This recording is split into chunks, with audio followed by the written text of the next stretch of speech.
Hello, ഇന്നത്തെ കഥയിലേക്ക് എല്ലാവർക്കും സ്വാഗതം. ചാനൽ ആദ്യമായിട്ട് കാണുന്നവരാണെങ്കിൽ ഒന്ന് സബ്സ്ക്രൈബ് ചെയ്തിട്ട് ലൈക്ക് ചെയ്യണേ. അങ്ങനെ മേഘ അവളുടെ മുറിയിലേക്ക് പോകുന്ന സമയത്ത് ശ്രദ്ധിച്ചപ്പോഴാണ് മനീഷ് കാണുന്നത് മേഘയും അവളും തമ്മിലുള്ള ആ ഒരു കാലഘട്ടത്തിലുള്ള വീഡിയോസാണ്. അത് കണ്ടതും മേഘ വല്ലാതെ പരിഭ്രമിക്കുകയാണ്. അയ്യോ, ഇതൊക്കെ ഇവൻ ഇപ്പോഴും സൂക്ഷിച്ചു വെച്ചിട്ടുണ്ടോ? ഇതെങ്ങാ സിദ്ധു കണ്ടു കഴിഞ്ഞാൽ തീർച്ചയായിട്ടും മനീഷിനെ കൊണ്ട് തന്നെ എന്നെ കല്യാണം കഴിപ്പിക്കും. എന്നിട്ട് അവൾ മനീഷിനെ വിളിക്കുകയാണ്. അപ്പം മനീഷ് പറയുന്നുണ്ട്, ഇല്ല മേഘ, ഞാൻ വെറുതെ വീഡിയോസ് കാണുമായിരുന്നു. അപ്പം മേഘ ദേഷ്യത്തോട് ചോദിക്കുകയാണ്, നീ ഇതൊന്നും ഇനിയും ഡിലീറ്റ് ചെയ്തിട്ടില്ലേ? എന്നിട്ട് അവൾ പൊട്ടിത്തെറിക്കുകയാണ് മനീഷിൻ്റെ അടുത്ത്. നിനക്കെന്താ ഭ്രാന്താണോ? എൻ്റെ വിവാഹം കഴിഞ്ഞു എന്ന് ഞാൻ പറഞ്ഞതല്ലേ? മനീഷ് ഒന്നും പറയാതെ തലതാഴ്ത്തി നിൽക്കുകയാണ്. അപ്പം മേഘ ദേഷ്യത്തോട് പറയുന്നുണ്ട്, പിന്നെ എന്തിനാ ഈ വീഡിയോസൊക്കെ സൂക്ഷിച്ചു വെച്ചിരിക്കുന്നത്? അപ്പം മനീഷ് സങ്കടത്തോട് പറയാണ്, മേഘ, ഈ വീഡിയോ മാത്രമാണ് എൻ്റെ ആകെ ഒരു ആശ്വാസം. അതും കൂടി ഡിലീറ്റ് ചെയ്താൽ പിന്നെ നമ്മൾ പ്രണയിച്ചതിന് ഒരു ഓർമ്മ പോലും ബാക്കിയുണ്ടാവില്ല. അപ്പോൾ മേഘ ദേഷ്യത്തോട് പറയാണ്, നമ്മൾ സ്നേഹിച്ചതുപോലും ആരും അറിയരുതെന്നാണ് ഞാനീ പറയുന്നത്. പക്ഷെ നീ എന്താ ചെയ്യുന്നത്? നമ്മൾ പ്രണയിച്ചിരുന്ന കാലത്തെ വീഡിയോ കണ്ട് ആസ്വദിച്ചിരിക്കുന്നു. ആദ്യം ഈ ഫോണിങ് താ എന്ന് പറഞ്ഞിട്ട് മേഘ ഫോൺ തട്ടിയെടുക്കുകയാണ്. അപ്പം മനീഷ് പറയുന്നുണ്ട്, മേഘ പ്ലീസ്, പറയുന്നതൊന്ന് മനസ്സിലാക്ക്. അത് ഡിലീറ്റ് ചെയ്യരുത്, പ്ലീസ്, പറയുന്നതൊന്ന് കേൾക്ക്, പ്ലീസ്. പക്ഷെ അതൊന്നും വകവെക്കാതെ മേഘ വീഡിയോസ് മൊത്തം ഫോണിൽ നിന്നും ഡിലീറ്റ് ചെയ്യാണ്. പക്ഷേ മനീഷിൻ്റെ വാക്കുകൾക്ക് വില കൽപ്പിക്കാതെ മേഘ അത് മുഴുവൻ ഡിലീറ്റ് ആക്കിയിട്ടാണ് ഫോൺ മനീഷിന് കൊടുക്കുന്നത്. നോക്ക്, ഇതല്ലാത്ത വേറെ വീഡിയോസ് കയ്യിലുണ്ടെങ്കിൽ അതുകൂടി ഡിലീറ്റ് ചെയ്തേക്ക്. മേഘ തറപ്പിച്ച് പറയാണ്. നമ്മൾ സ്നേഹിച്ചിരുന്ന കാര്യം ഇവിടെ ആരെങ്കിലും അറിഞ്ഞാൽ പിന്നെ ഇങ്ങനെ ആയിരിക്കില്ല ഞാൻ നിന്നോട് പെരുമാറുന്നത്. മേഘ ദേഷ്യത്തോടെ അവിടെ നിന്നും പോവുകയാണ്. ഒന്നും ചെയ്യാനാവാത്ത അവസ്ഥയിലായിരുന്നു മനീഷ്. അതേസമയം ചന്ദ്രിക ഒറ്റയ്ക്ക് ഇരുന്നിട്ടാണ് ലഞ്ച് കഴിച്ചുകൊണ്ടിരിക്കുന്നത്. അപ്പോഴേക്കും ലഞ്ച് ബോക്സും കൊണ്ട് അനു അങ്ങോട്ടേക്ക് വന്നിട്ടുണ്ടായിരുന്നു. അപ്പോൾ അനു ചന്ദ്രികയോട് ചോദിക്കുന്നുണ്ട്, എന്താ ചന്ദ്രികയെ, എപ്പോഴും ലഞ്ച് എൻ്റെ കൂടെ ഒരുമിച്ചിരുന്നല്ലേ കഴിക്കാറ്, ഇപ്പം മാത്രം എന്താ ഒറ്റയ്ക്കിരുന്ന് കഴിക്കുന്നത്? അപ്പോൾ ചന്ദ്രിക പറയാണ്, അതല്ല, നീ ഫോണിൽ ആരോട് സംസാരിക്കുന്നത് കണ്ടു, അതുകൊണ്ടാണ് നിന്നെ ഡിസ്റ്റർബ് ചെയ്യേണ്ടെന്ന് കരുതി വന്നത്. അത് കേട്ടതും അനു പറയുന്നുണ്ട്, എൻ്റെ വീട്ടിൽ എനിക്ക് ആലോചനകൾ നോക്കുന്നുണ്ട്, അതിനെക്കുറിച്ചാണ് ഞാൻ സംസാരിച്ചുകൊണ്ടിരുന്നത്. കുറച്ച് ഡിസ്റ്റർബ്ഡ് ആയിട്ടാണ് അനു സംസാരിക്കുന്നത്. വീട്ടിൽ നോക്കുന്ന ആലോചനകളൊന്നും എനിക്കിഷ്ടമല്ല, അതുകൊണ്ട് ഞാൻ വേണ്ടാന്ന് പറഞ്ഞു. ചന്ദ്രിക ഒന്നും പറയാതെ അനു പറയുന്നത് കേട്ടുകൊണ്ടിരിക്കുകയാണ്. അപ്പോഴാണ് അനു പറയുന്നത്, എനിക്ക് സിദ്ധുവിനെ വിവാഹം കഴിക്കാനാണ് ഇഷ്ടം. അത് കേട്ടതും ചന്ദ്രിക ശരിക്കും ഞെട്ടിത്തരിച്ച് നിൽക്കുകയാണ്. അവൾ അനുവിനെ തന്നെ നോക്കിയിരിക്കുമ്പോൾ അനു പറയുന്നുണ്ട്, ഞാൻ സിദ്ധുവിനോട് നീ പറഞ്ഞത് പറഞ്ഞു. അതിന് അദ്ദേഹം എന്താ പറഞ്ഞതെന്നറിയോ? അപ്പോൾ ചന്ദ്രിക ചോദിക്കുന്നുണ്ട്, എന്താ പറഞ്ഞത്? ചന്ദ്രിക എന്നെ സ്വീകരിച്ചില്ലെങ്കിൽ ഞാൻ നിന്റെ സ്നേഹം അക്സെപ്റ്റ് ചെയ്യാമെന്ന് പറഞ്ഞു. അത് കേട്ടതും ചന്ദ്രിക ആകെ ഷോക്കാവുകയാണ്. അവൾക്ക് കേട്ടത് വിശ്വസിക്കാനായിട്ടുണ്ടായിരുന്നില്ല. അവൾ അനുവിനോട് വീണ്ടും ചോദിക്കുകയാണ്, എന്താ പറഞ്ഞത്? സിദ്ധു സാറ് നിന്റെ ലവ് അക്സെപ്റ്റ് ചെയ്യാമെന്ന് പറഞ്ഞെന്നോ? അനു സമ്മതിക്കുകയാണ്. വീണ്ടും ചന്ദ്രിക പറയുന്നുണ്ട്, എനിക്കിത് വിശ്വസിക്കാനേ പറ്റുന്നില്ല. അപ്പം അനു പറയാണ്, സത്യമാണ്, അദ്ദേഹം അങ്ങനെയാ പറഞ്ഞേ. നിന്റെ മനസ്സ് മാറില്ലെന്ന് അദ്ദേഹത്തിന് വിശ്വാസമായെന്ന് തോന്നുന്നു. അതുകൊണ്ടായിരിക്കും അദ്ദേഹം ഇങ്ങനെ ഒരു തീരുമാനമെടുത്തത്. അത് കേട്ടതും ചന്ദ്രിക ആകെ വല്ലാതെ ആവുകയാണ്. അപ്പോഴും അനു പറയുന്നുണ്ട്, എന്തായാലും നീ എനിക്ക് നല്ലത് തന്നെയാണ് ചെയ്തത്. ചന്ദ്രികയ്ക്ക് അപ്പോഴും കേട്ടത് വിശ്വസിക്കാനാവുന്നുണ്ടായിരുന്നില്ല. അവൾ വീണ്ടും അനുവിനോട് ചോദിക്കുകയാണ്, സത്യമാണോ? സിദ്ധു സാറ് നിന്നെ സ്വീകരിക്കാമെന്ന് പറഞ്ഞോ? അപ്പം അനു വീണ്ടും പറയാണ്, അതെ, സത്യമായിട്ടും അങ്ങനെയാ പറഞ്ഞത്. അതുകൊണ്ടാ എൻ്റെ വീട്ടിൽ നോക്കിയ ആലോചന പോലും ഞാൻ വേണ്ടെന്ന് പറഞ്ഞേ. വീണ്ടും ചന്ദ്രിക ചെറിയൊരു കുശുമ്പോടെ പറയാണ്, എന്തായാലും സിദ്ധു സാറിനോട് വീണ്ടും ഒന്നുകൂടെ കൃത്യമായിട്ട് ചോദിച്ചോ? കാരണം എന്നെ അല്ലാതെ വേറെ ആരെയും കല്യാണം കഴിക്കില്ലെന്ന് എന്നോട് പറഞ്ഞിട്ടുണ്ടായിരുന്നു. അപ്പോൾ അനുവും പറയാണ്, അങ്ങനെയൊന്നും എന്നോട് പറഞ്ഞിട്ടില്ലല്ലോ. ചന്ദ്രിക എന്നെ സ്വീകരിക്കാത്ത സ്ഥിതിയാണെങ്കിൽ ഉറപ്പായിട്ടും ഞാൻ നിന്നെ സ്വീകരിക്കും എന്നാ പറഞ്ഞേ. ചന്ദ്രികയ്ക്ക് അത് കേൾക്കുന്തോറും ടെൻഷൻ കയറുകയാണ്. അവൾ ചോദിക്കുന്നുണ്ട്, സത്യമായിട്ടും അങ്ങനെ പറഞ്ഞോ? അപ്പം അനു വീണ്ടും പറയാണ്, നീ എത്ര തവണ ചോദിച്ചാലും ഒരേ മറുപടി തന്നെയാ, അദ്ദേഹം അങ്ങനെയാണല്ലോ പറഞ്ഞേ. അത് കേട്ട് ചന്ദ്രിക വീണ്ടും ആകെ ഡിസ്റ്റർബ്ഡ് ആവുകയാണ്. അവൾ വേഗം തന്നെ കുപ്പിയിൽ നിന്ന് വെള്ളം എടുത്തിട്ട് കൈ കഴുകുകയാണ് ലഞ്ച് ബോക്സിൽ വെച്ചിട്ട്. എന്നിട്ട് ലഞ്ച് ബോക്സ് പൂട്ടുന്നത് കണ്ട സമയത്ത് അനു ചോദിക്കുന്നുണ്ട്, എവിടെ പോവാ ചന്ദ്രികയെ? ഞാൻ ക്ലാസ്സിലേക്ക് പോവുക. അപ്പോൾ അനു ചോദിക്കുകയാണ്, അതെന്താ, ഞാൻ കഴിച്ചു തീരുന്നത് വരെ നിനക്ക് ഇരുന്നൂടെ? അപ്പോൾ ചന്ദ്രിക പറയാണ്, അത് പിന്നെ എനിക്ക് കുറച്ച് എഴുതാനുണ്ട്. എന്നിട്ട് പിന്നീട് സംസാരിക്കാൻ അവസരം കൊടുക്കാതെ ചന്ദ്രിക വേഗം അവിടുന്ന് പോവുകയാണ്. ആ സമയത്ത് അനു ചിന്തിക്കുന്നുണ്ട്, ചന്ദ്രികയുടെ ടെൻഷൻ കണ്ടിട്ട് ഇവളുടെ മനസ്സിലും സിദ്ധാർത്ഥിനോട് എന്തോ ഉണ്ടെന്ന് തോന്നുന്നല്ലോ. മഹേഷ് നട്ടുച്ച വെയിലത്ത് മേഘയെ കാത്തു നിൽക്കുകയാണ്. അപ്പോഴേക്കും കാറ് കൊണ്ട് മേഘ അങ്ങോട്ടേക്ക് വന്നിട്ടുണ്ടായിരുന്നു. മേഘ വന്നപ്പോൾ തന്നെ ചോദിക്കുന്നുണ്ട്, എന്താ മഹേഷ്, എങ്ങനെയുണ്ട്? മഹേഷ് ആകെ ഡിസ്റ്റർബ്ഡ് ആണ്. അവൻ മേഘയോട് പറയുന്നുണ്ട്, എന്താ പറയണ്ടേന്ന് അറിയില്ല മാഡം, ആകെ വെറുപ്പ് തോന്നുന്നു. ആ ദീപ എനിക്കെതിരെ സാക്ഷി പറയുമെന്ന് ഞാൻ വിചാരിച്ചതേയില്ല. മഹേന്ദ്രൻ സാറിൻ്റെ കയ്യിൽ നിന്നും പണം വാങ്ങി എന്നെ ചതിച്ചവൾ. അവൾക്കിട്ട് നല്ലത് കൊടുത്തിട്ടുണ്ട് ഞാൻ. അവളും എന്നെ വിട്ട് ഓടിപ്പോയി. ചന്ദ്രികയാണെങ്കിൽ എന്നെ ഡിവോഴ്സും ചെയ്തു. അപ്പോൾ മേഘ പറയുന്നുണ്ട്, ഡിവോഴ്സ് ആയിട്ടല്ലേ ഉള്ളൂ, അതിനിപ്പോൾ എന്താ? എത്രയോ പേര് ഡിവോഴ്സ് ആയതിനു ശേഷവും മനസ്സുകൊണ്ട് സ്നേഹിച്ച് ഒരുമിച്ച് ജീവിച്ചിട്ടില്ലേ? മനസ്സ് തമ്മിൽ ഇഷ്ടപ്പെട്ട ഒരു നിയമത്തിനും നിങ്ങളെ തമ്മിൽ പിരിക്കാനാവില്ല. നിനക്ക് ചന്ദ്രികയോടൊപ്പം ജീവിക്കണമെന്ന ആഗ്രഹമുണ്ടെങ്കിൽ നീ വീണ്ടും ചെന്ന് കണ്ട് ചന്ദ്രികയോട് മാപ്പ് ചോദിക്ക്. നീ നല്ലവനായി ജീവിച്ച് അവളുടെ മനസ്സിൽ സ്ഥാനം നേട്. മലരിന് നിന്നെ ഇഷ്ടപ്പെടുന്ന രീതിയിൽ പെരുമാറ്. നീ ഇല്ലെങ്കിൽ മലരിനത് വിഷമമായി അവൾ ആ ഒരു അവസ്ഥയിൽ എത്തിയിരിക്കണം. എത്രയും വേഗത്തിൽ നീ ചന്ദ്രികയുടെ മനസ്സ് മാറ്റി അവളുമായി ഒരുമിക്കുന്നതാണ് നിനക്ക് നല്ലത്. അല്ലെങ്കിൽ ചന്ദ്രികയ്ക്ക് എൻ്റെ അച്ഛൻ വേറെ വിവാഹം നോക്കാൻ സാധ്യതയുണ്ട്. അത് കേട്ടതും മഹേഷ് ശരിക്കും ഞെട്ടുകയാണ്. എന്താ മേഡം ഈ പറയുന്നത്? ചന്ദ്രികയ്ക്ക് ഇനി വേറൊരു വിവാഹമോ? പിന്നല്ലാതെ, അവളെ വേഗം തന്നെ ഡിവോഴ്സ് വാങ്ങിച്ചത് തന്നെ അവൾക്ക് വേറൊരു ജീവിതം ഉണ്ടാക്കി കൊടുത്ത് അവളെ വേറെ വിവാഹം കഴിപ്പിച്ച് അയക്കാൻ വേണ്ടിയാ. അത് കേട്ടതും മഹേഷ് പറയുന്നുണ്ട്, ഇല്ല മേഡം, അങ്ങനെയൊന്നും സംഭവിക്കാൻ ഞാൻ സമ്മതിക്കില്ല. അത് കേട്ടതും മേഘ പറയുന്നുണ്ട്, നീ ദേഷ്യപ്പെട്ട് റിയാക്ട് ചെയ്താലേ അതുകൊണ്ട് നിനക്ക് മാത്രമാ പ്രശ്നം. അതുകൊണ്ട് നീ ചന്ദ്രികയോടും മലറിനോടും സ്നേഹത്തോടെ പെരുമാറ്. ദീപയെ ഉപേക്ഷിച്ച് വന്നിരിക്കുകയാണ്, ഇനി അങ്ങോട്ട് നിനക്ക് വേണ്ടിയും മലറിനു വേണ്ടിയുമാണ് ജീവിക്കുന്നതെന്ന് പറഞ്ഞ് അവളെ വിശ്വസിപ്പിക്ക്. അതൊക്കെ മഹേഷ് അംഗീകരിക്കുകയാണ്. അപ്പം മേഘ പറയുന്നുണ്ട്, ഇപ്പം അവൾക്ക് നിന്നോട് ദേഷ്യമുണ്ടെങ്കിലും എന്തെങ്കിലും ഒരു ദിവസം അതൊക്കെ മാറാൻ സാധ്യതയുണ്ട്. അതിനുശേഷം മഹേഷിനോട് യാത്ര പറഞ്ഞ് മേഘ പോവാൻ നോക്കുമ്പോൾ മഹേഷ് ചോദിക്കുന്നുണ്ട്, ഞാൻ ചോദിക്കുന്നത് തെറ്റാണെങ്കിൽ ക്ഷമിക്കണം, എനിക്ക് കുറച്ച് പണം ചെലവിനായിട്ട് തരാമോ? ആ സമയത്ത് മേഘ വേഗം തന്നെ അവളുടെ ബാഗ് എടുത്തു വന്നിട്ട് മഹേഷിന് കുറച്ച് പണം കൊടുക്കുകയാണ്. അപ്പോൾ മഹേഷ് നന്ദി പറയാണ്, എനിക്ക് എന്ത് ബുദ്ധിമുട്ടുണ്ടെങ്കിലും എന്നെ പണം തന്ന് സഹായിക്കുന്നത് മേഡമാണ്. മേഡത്തിന് വേണ്ടി ഞാൻ എന്ത് വേണമെങ്കിലും ചെയ്യും. അപ്പോൾ മേഘയും പുഞ്ചിരിച്ചോണ്ട് പറയാണ്, എനിക്ക് വേണ്ടി നീ എന്തു ചെയ്യുമെന്ന് എനിക്ക് നന്നായിട്ടറിയാം. ആവശ്യം വരുമ്പോൾ ഞാൻ പറയാം. ഞാൻ പറയുന്നത് എതിർക്കാതെ നീ ചെയ്യണം. ശരി മാഡം, എപ്പോഴായാലും മാഡം പറയുന്നത് ഞാൻ അനുസരിച്ചിരിക്കും. മഹേഷ് വാക്ക് കൊടുക്കുകയാണ്.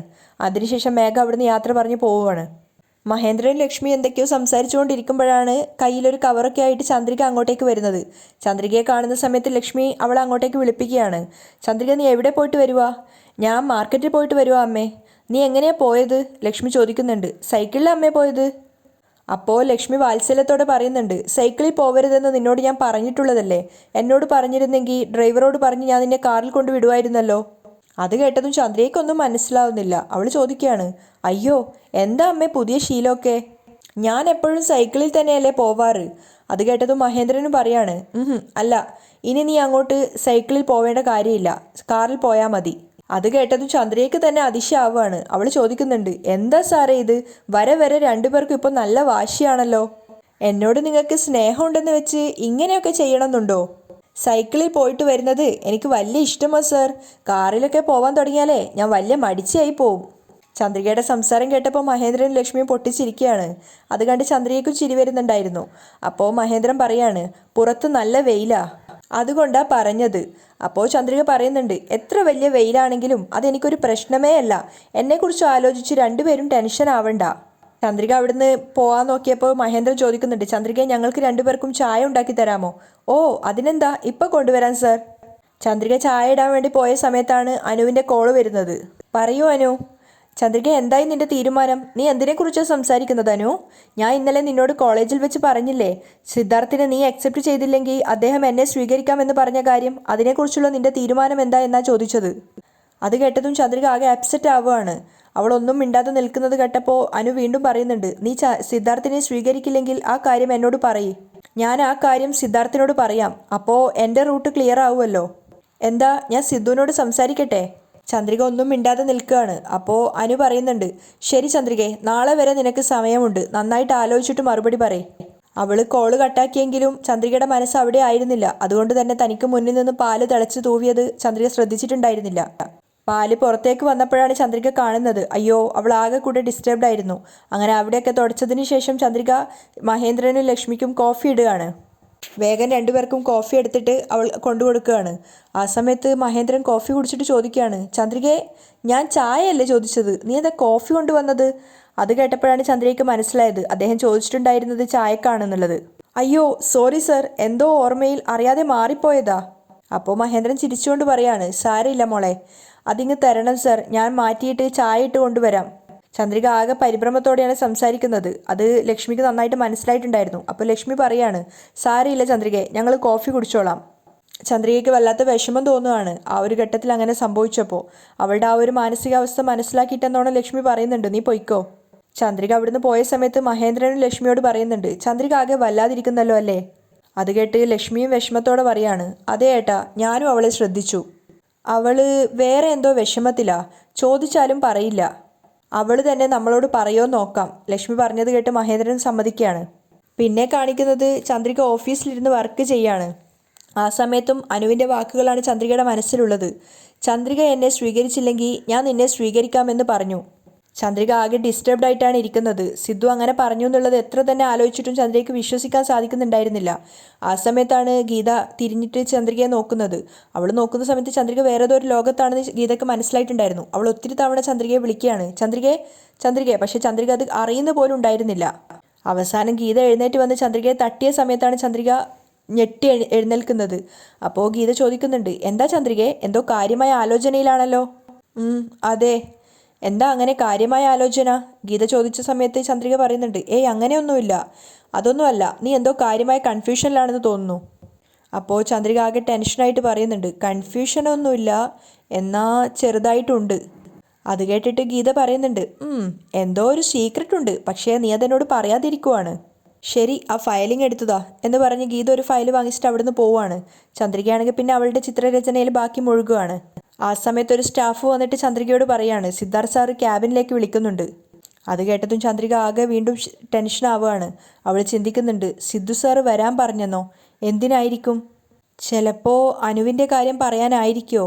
അവൾ ആകെ ഡിസ്റ്റർബ്ഡ് ആവുകയാണ്. അപ്പോൾ അവളെ തന്നെ നോക്കിയിരിക്കുകയാണ് ഗീത. അപ്പോൾ ഗീത വിളിക്കുന്നുണ്ട്, ഏയ് ചന്ദ്രികേ.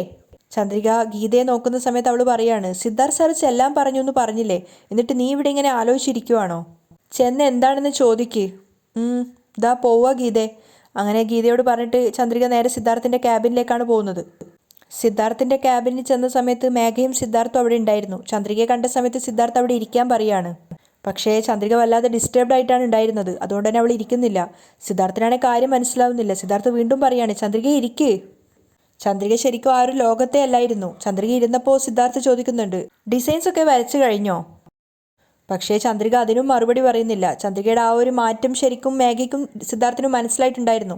ചന്ദ്രിക ഒന്നും പറയാതെ സിദ്ധാർത്ഥിനെ തന്നെ നോക്കിയിരിക്കുകയാണ്. അപ്പോൾ സിദ്ധാർത്ഥ് ഇങ്ങനെ ഞൊട്ടയിട്ട് ചോദിക്കുകയാണ്, ചന്ദ്രികേ.